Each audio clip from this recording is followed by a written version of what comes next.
ఇక వైసీపీ హయాంలో గృహ నిర్మాణంలో అక్రమాలు జరిగాయన్నారు మంత్రి పార్థసారథి. గత ప్రభుత్వ కాలంలో ఇళ్ల పట్టాలిచ్చి భూములు ఇవ్వలేదన్నారు ఆయన. భూములు కొనిస్తామని ప్రజల్ని మభ్యపెట్టారు అని చెప్పారు మంత్రి పార్థసారథి.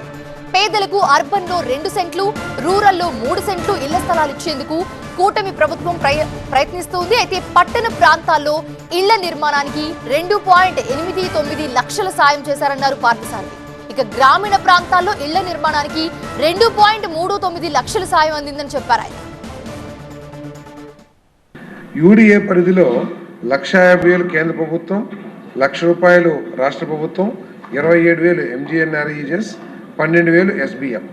ఇదంతా కలిపి 2,89,000 యూడిఏ. కొన్ని అంటే కేంద్ర ప్రభుత్వం గుర్తించిన యూడిఏలు, ఆర్థిక పరిపుష్టి కలిగిన యూడిఏలు మాత్రమే ఇస్తారు అధ్యక్ష.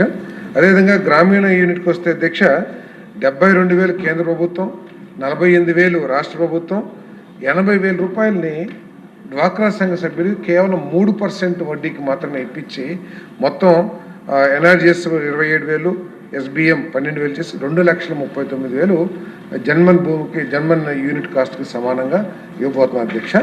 అదేవిధంగా పట్టాలు ఇచ్చారు, స్థలం లేదంటున్నారు అధ్యక్ష. ఈ విధంగా చాలా చేశారు. పట్టాలు ముందే రిలీజ్ చేసేసి ఏదో కొంత భూమిని మేము ల్యాండ్ ఎక్విజిషన్ చేసేస్తామని చెప్పేసి నోటిఫై చేసి వాళ్ళకి డబ్బులు ఇవ్వకోకుండా, రైతులకి పట్టాలు ఇవ్వకోకుండా కొంత గందరగోళ పరిస్థితి ఉంది అధ్యక్ష.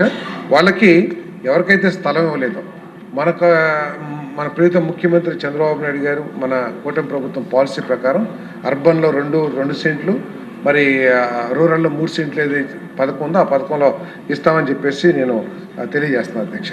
అదేవిధంగా పట్టా ఒకళ్ళ పేరు మీద, ఇల్లు వేరే వాళ్ళ పేరు మీద ఉన్నది అక్కడక్కడ కొన్ని చోట్ల జరిగిన మాట వాస్తవం అధ్యక్ష.